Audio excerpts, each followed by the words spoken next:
പിറ്റിനെ കേന്ദ്ര കഥാപാത്രമാക്കി 2025 ജൂൺ 27 പുറത്തിറങ്ങിയ ചിത്രമായിരുന്നു ഫോർമുല 1 അഥവാ F1 എന്ന് പറഞ്ഞ ഈ ഒരു മൂവിയുടെ ഒരു ക്വിക്ക് റിവ്യൂ നമുക്ക് നോക്കാം. Racing movies, Rush, Ford versus Ferrari പോലുള്ള ചിത്രങ്ങൾ ഇഷ്ടമുള്ള ഒരാളെന്ന രീതിയിലാണ് ഞാൻ ഈ ഒരു മൂവി കാണാനായിട്ട് കയറിയത്. അല്ലാതെ ഫോർമുല 1നെ പറ്റിയോ ആ ഒരു ഗെയിമിനെ പറ്റിയോ എനിക്ക് കാര്യമായിട്ടൊന്നും അറിയില്ല. പക്ഷേ ഈ ഒരു മൂവി എനിക്ക് തന്ന തിയേറ്റർ എക്സ്പീരിയൻസ് ഈ വർഷത്തെ ബെസ്റ്റ് തിയേറ്റർ എക്സ്പീരിയൻസ് ആണെന്ന് പറയേണ്ടി വരും. 61 വയസ്സിൽ ബ്രാഡ് പിറ്റ് എന്ന് പറഞ്ഞ മനുഷ്യൻ കാണിച്ചു വെക്കുന്ന കാര്യങ്ങൾ, പുള്ളിയുടെ ബോഡി, ഇതൊക്കെ നമുക്ക് ഗൂസ് ബംസ് തരുന്ന സാധനമാണ്. അപ്പം നിങ്ങൾ വിചാരിക്കും ഒരു ടിപ്പിക്കൽ റേസിംഗ് മൂവി അല്ലേ ഇത്, ഇതിനകത്ത് എന്താ എത്ര സ്പെഷ്യാലിറ്റി? യെസ്, ഇതൊരു ടിപ്പിക്കൽ റേസിംഗ് മൂവി തന്നെയാണ്. പക്ഷെ മറ്റ് റേസിംഗ് മൂവീസിൽ നിന്ന് ഈ ഒരു സിനിമ വ്യത്യസ്തമാക്കുന്നത് ഈ ഒരു സിനിമയുടെ മേക്കിങ്ങും ഈ ഒരു സിനിമയുടെ സ്റ്റോറി വൈസ് ഉള്ള ഒരു കാര്യമാണ്. ഈ സിനിമയെ പറ്റി ഞാൻ അധികമായിട്ട് ഒന്നും പറയുന്നില്ല. നിങ്ങൾ ഈ പടം IMAX അല്ലെങ്കിൽ 4DX എക്സ്പീരിയൻസ് ചെയ്യുന്നത്. ഞാൻ കണ്ടത് ഓർഡിനറി തിയേറ്ററിലാണ്. പക്ഷെ ഒരു ഓർഡിനറി തിയേറ്ററിൽ നിന്ന് പോലും എനിക്ക് കിട്ടിയ എക്സ്പീരിയൻസ് പറയാൻ പറ്റുന്നതിനും അപ്പുറം. ഞാൻ ഈ മൂവി മിനർവ സിനിമാസ് കൊട്ടാരക്കരയിലെ സ്ക്രീൻ 2ലാണ് കണ്ടത്. ഒരു കിഡിലൻ എക്സ്പീരിയൻസ് തന്നെയാണ് എനിക്ക് കിട്ടിയത്. അവിടുത്തെ ബാക്കിലെ സീറ്റ് ഇച്ചിരി പോരെങ്കിലും ബട്ട് മൂവി ഈസ് പെർഫെക്റ്റ്. ഒരു നമ്മുടെ റേസിംഗ് മൂവി നോക്കുമ്പം നമ്മൾ ചിന്തിക്കുന്നത് അതിനകത്ത് റേസിംഗ് സീൻസ് വളരെ കുറച്ചിട്ട് ആൾക്കാർ തമ്മിലുള്ള ഇൻട്രാക്ഷൻ സീൻസ് ആയിരിക്കും കൂടുതൽ. പക്ഷേ ഈ സിനിമ അങ്ങനല്ല. സിനിമയുടെ 90% റേസിംഗ് ആണ്. നമ്മൾ ഈ സിനിമ എവിടെ എടുത്ത് നോക്കിയാലും റേസിംഗ് അല്ലാത്ത ഒരു സീൻ പോലും നമ്മൾ കാണുന്നില്ല.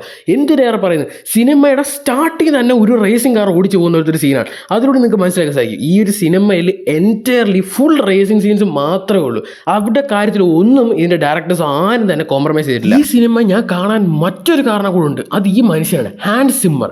നമുക്കറിയാം ഹാൻസ് സിമ്മർ ഇപ്പോൾ രാമായണം എന്ന് പറഞ്ഞ മൂവിയിലും കൂടെ ചെയ്തുകൊണ്ടിരിക്കുകയാണ് AR റഹ്മാൻ്റെ കൂടെ. ഞാൻ സത്യം പറഞ്ഞാൽ ന്യൂസ് കേട്ടപ്പോൾ ഞെട്ടി തെറിച്ചു പോയെന്ന് തന്നെ പറയേണ്ടി വരും. Yes, that was my reaction. ഈ ഒരു വീഡിയോ കണ്ടപ്പോൾ എൻ്റെ റിയാക്ഷൻ അതായിരുന്നു. പക്ഷേ ഞാൻ കേട്ടത് വെച്ചിട്ട് ഗോഡ് ലൈഫ് ഇല്ലേ, അതിനകത്ത് ആദ്യം നമ്മുടെ ഹാൻസ് സിമ്മറിനെ ആയിരുന്നു മ്യൂസിക് ഡയറക്ടറായിട്ട് വെച്ചിരുന്നത്. പിന്നെ പുള്ളി അത് ഡ്രോപ്പ് ചെയ്തതാണെന്നാണ് അറിയാൻ സാധിച്ചത്. Discussed one. The first name is AR Rahman sir, and second name is Hans Zimmer. Yes, Hans Zimmer. ആ ഒരു പുള്ളിക്കാരനായിരുന്നു ഈ ഒരു മൂവി കാണാനുള്ള എൻ്റെ ഹൈപ്പ് കുറച്ചുകൂടെ കൂട്ടിയത്. പുള്ളിയുടെ ചില സമയത്ത് BGMs കേട്ടാൽ നമ്മുടെ ഗൂസ് ബംസ് വരും. ഈ മൂവിയിൽ ഗൂസ് ബംസ് ഒരുപാട് മൊമെൻറ്റ്സ് ഉണ്ടെന്നൊന്നും ഞാൻ പറയുന്നില്ല, കുറച്ച് മൊമെൻറ്റ്സ് ഉണ്ട്. ആ കുറച്ച് മൊമെൻറ്റ്സിൽ ഗൂസ് ബംസ് തരാൻ ഹാൻസ് സിമ്മറിനെ കൊണ്ടേ പറ്റത്തുള്ളൂ. അതൊരു വേറെ ലെവൽ എക്സ്പീരിയൻസ് തന്നെയായിരുന്നു തിയേറ്ററിൽ. പിന്നെ എടുത്തു പറയുന്നത് ഡാംസൺ എന്ന് പറഞ്ഞ പുള്ളിക്കാരനാണ്. പുള്ളിയുടെ ഇതിനകത്ത് റോൾ എനിക്ക് ഭയങ്കര ഇഷ്ടപ്പെട്ടു. നമ്മുടെ ബ്രാഡ് പിറ്റിനെ ഒരു കട്ടക്കട്ടയ്ക്ക് നിൽക്കുന്നൊരു പുള്ളിയാണ്. അതുപോലെ ജേവിയർ.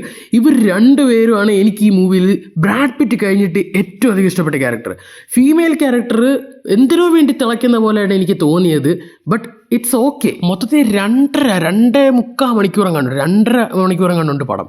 ആ 2.5 മണിക്കൂർ നമ്മൾ എൻഗേജ് ആയിട്ടിരിക്കും. ഒരിടത്ത് പോലും നമുക്ക് ലാഗ് അടിക്കില്ല. പിന്നെ ഈ ഒരു പടത്തിൽ തിയേറ്ററിൽ എവിടെ കണ്ടൊക്കെ ആയിരുന്നു ഇൻ്റർവെൽ ഇല്ലാതെ നമുക്ക് കാണാൻ തോന്നും. അതുപോലത്തെ ഒരു സിനിമ.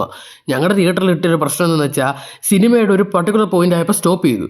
പിന്നെ പ്ലേ ചെയ്തുകൊണ്ടിരുന്നപ്പോൾ തന്നെ സെക്കൻഡ് ഹാഫ് അങ്ങ് പ്ലേ ആയി. എങ്ങനെയാണെന്ന് അറിഞ്ഞുകൂടാ. ഒറ്റയടിക്ക് എന്നെ മറ്റേ ടുബാക്കോയുടെ ആഡും എല്ലാം കൂടെ കയറി വന്നു. എങ്ങനെയാണെന്നോ അതിൻ്റെ കൂടെ അങ്ങ് സിനിമയും തുടങ്ങി. അതിൻ്റെ ഇടയ്ക്ക് ഇൻ്റർവെൽ അതൊക്കെ എഴുതി കാണിക്കുന്നത് കണ്ട്. സോ ആക്ച്വലി അവർക്ക് എവിടെയാണ് സ്റ്റോപ്പ് ചെയ്യേണ്ടത്, എവിടെയാണ് ഇൻ്റർവെൽ എന്ന് അറിയത്തില്ലായിരിക്കും. നമ്മുടെ മലയാളം മൂവീസ് വരുന്ന പോലെ ആയിരിക്കില്ല ഒരു പക്ഷേ. നമുക്ക് അറിഞ്ഞുകൂടാ, തിയേറ്ററുകാരൊക്കെ അത് അറിയത്തുള്ളൂ. എന്തായാലും എനിക്ക് ഈ വർഷത്തെ ഒരു ബെസ്റ്റ് തിയേറ്റർ എക്സ്പീരിയൻസ് സമ്മാനിച്ചൊരു മൂവിയാണ് ഈ ഒരു F1 ഫോർമുല 1 എന്ന് പറഞ്ഞ മൂവിന്ന് എനിക്ക് നിസ്സംശയം പറയാനായിട്ട് സാധിക്കും. ഇനി വരുന്നുണ്ട്, ഏതാണ് ഫാന്റാസ്റ്റിക് ഫോർ സൂപ്പർമാനൊക്കെ വരുന്നുണ്ട്. അതൊക്കെ കാണുന്നുണ്ട്. കാണാൻ പറ്റുമെന്ന് അറിഞ്ഞുകൂടാ. ഞാൻ നിങ്ങളുടെ അടുത്ത് പറയുന്നത്, നിങ്ങളുടെ അടുത്തുള്ള തിയേറ്ററിൽ ഈ സിനിമയുണ്ടെങ്കിൽ നിങ്ങൾക്ക് ഒരിക്കലെങ്കിലും മിസ്സാവാതിരിക്കാൻ ഇപ്പം തന്നെ പോയി കാണുക.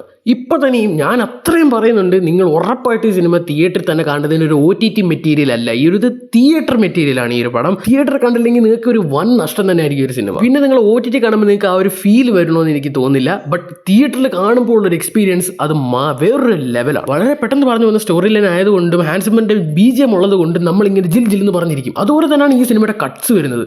ടപ്പ കട്ട്സ് പോകുന്നത്. നമ്മളൊക്കെ വിചാരിക്കും എവിടെ വെച്ചിട്ടാണ് ഇവന്മാർ ഈ ക്യാമറ വെച്ചേക്കുന്നത്, എവിടെയാണ് ഇവന്മാർ ഈ ക്യാമറ വെച്ചേക്കുന്നത്, എങ്ങനെ ഈ ഷോട്ടൊക്കെ എടുത്ത് എങ്ങനെയൊക്കെ ഇത് എഡിറ്റ് ചെയ്തത് നമ്മൾ ആലോചിക്കും. അതുപോലത്തെ വിഷ്വൽസ്. പിന്നെ എനിക്ക് തോന്നുന്നു ഈ ഐഫോണിൻ്റെ ക്യാമറ സെൻസറൊക്കെ യൂസ് ചെയ്തിട്ടാണെന്ന് തോന്നുന്നു ഇതിനകത്ത് ചില സീൻസൊക്കെ എടുത്തിട്ട് ഞാൻ എവിടെ ഇങ്ങനെ കണ്ടു. എനിവേ നിങ്ങൾ ഈ സിനിമ തിയേറ്റർ മിസ് ചെയ്യുന്നുണ്ടെങ്കിൽ നിങ്ങൾ നിങ്ങളോട് തന്നെ ചെയ്യുന്ന ഒരു വലിയ ചതി തന്നെയായിരിക്കും. അതുകൊണ്ടാണ് ഞാൻ പറയുന്നത് ഉറപ്പായിട്ട് ഈ സിനിമ തിയേറ്ററിൽ തന്നെ പോയി കാണേണ്ടത്. എന്തായാലും നിങ്ങൾക്ക് ഇതൊരു വേറെ ലെവൽ തിയേറ്റർ എക്സ്പീരിയൻസ് സമ്മാനിക്കും. ഈ മൂവി കണ്ടവരാണ് നിങ്ങളെങ്കിൽ എങ്ങനെ ഉണ്ടായിരുന്നു ഈ സിനിമ എന്ന് മറക്കാതെ കമന്റ് ചെയ്യുക. പുതിയ പ്രതീക്ഷയോടെ സൈനിങ് ഔട്ട്. ബൈ.